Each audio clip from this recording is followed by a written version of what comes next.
मेरे पति को मरे हुए 6 महीने हो चुके थे और मेरी जवानी कोयले की तरह सुलग रही थी। घर में थी मैं और मेरे साथ था मेरा कुंवारा देवर राहुल, 20 साल का भोला सा पर जिस्म से पूरा मर्द।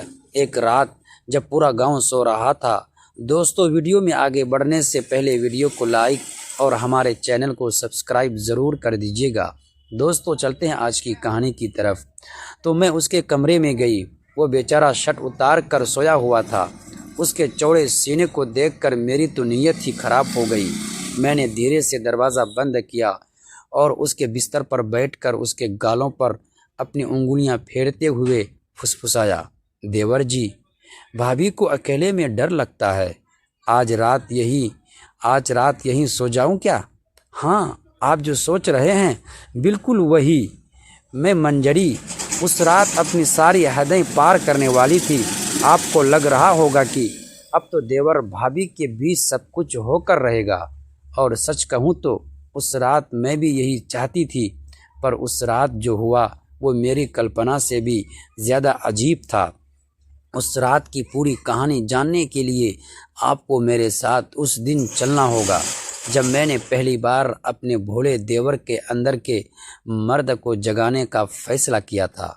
मेरा नाम मंजरी है, उम्र 28 साल, पर देखने वाले कहते हैं कि आज भी 20-22 की कली लगती हूँ। मेरे पति को गुजरे 6 महीने हो गए थे। एक भरा पूरा घर था, खेत खलिहान थे, पर रात का अकेलापन, उफ, वो तो जैसे पहाड़ बनकर मेरी छाती पर चढ़ जाता था और उस अकेलेपन की आग में घी डालने का काम करता था।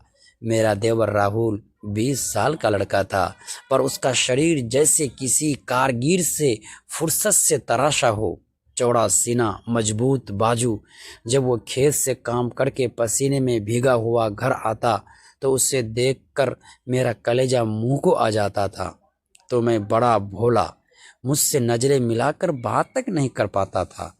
पर मैं तो औरत थी और वो भी अकेली। मैं जानती थी कि इस भोलेपन के पीछे एक मर्द सोया हुआ होगा, और मैंने फैसला कर लिया था कि मैं ही उसे जगाऊंगी। मैंने अपना खेल शुरू किया। एक दिन दोपहर में मैं नहाने गई। मैंने जानबूझकर बाथरूम का दरवाज़ा हल्का सा खुला छोड़ दिया। मैं बाल्टीन से पानी अपने जिस्म पर डाल रही थी और साथ में राहुल को आवाज़ लगा रही थी, राहुल, अरे ओ राहुल। वो घबराया हुआ बाहर से बोला, जी भाभी, अरे ज़रा मेरा तौलिया पकड़ना, वो ऊपर रस्सी पर है, मेरा हाथ फिसल गया है, मैं निकल नहीं सकती। मैंने ऐसी आवाज़ बनाई जैसे मैं सच में बड़ी मुसीबत में हूँ। बेचारा दरवाजे के बाहर ही खड़ा रहा, भाभी मैं कैसे? अरे मैं हंसी, बस दरवाजे से हाथ अंदर करके पकड़ा दे, मैं आंखें बंद कर लूँगी। उसने कांपते हाथों से दरवाज़ा थोड़ा सा खोला और तौलिया अंदर बढ़ाया। मैंने जानबूझकर तौलिया पकड़ते हुए उसकी उंगलियों को कस के पकड़ लिया। छोड़िए भाभी। वो ऐसे घबराया जैसे मैंने उसे बिजली का तार छू दिया हो। मैंने उसे छेड़ते हुए कहा, इतना क्यों डरता है रे? भाभी हूँ तेरी, कोई भूतनी नहीं। अब तो ये रोज का हो गया था। मैं उसे रुझाने का कोई मौका नहीं छोड़ती थी।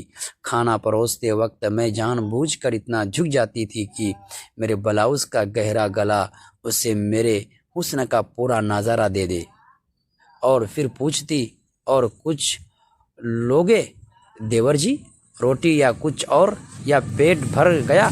वो बेचारा लाल होकर नजरें झुका लेता। एक रात मैंने घर में डरावनी फिल्म देखने का प्लान बनाया। जैसे ही फिल्म में भूत आया, मैं जोर से चीख कर उससे ऐसी चिपकी जैसे फेविकोल जोड़ा हो। मुझे कस के पकड़ लो राहुल, मुझे बहुत डर लग रहा है। मैंने अपना चेहरा उसके सीने में छिपा लिया। मैं महसूस कर सकती थी कि मेरे जिस्म के उभार उसके सीने में धंस रहे हैं और उसकी सांसें तेज हो रही हैं। वो बेचारा पत्थर की मूर्ति बना बैठा रहा, पर मैं जानती थी पत्थर के अंदर वाला उबल रहा है।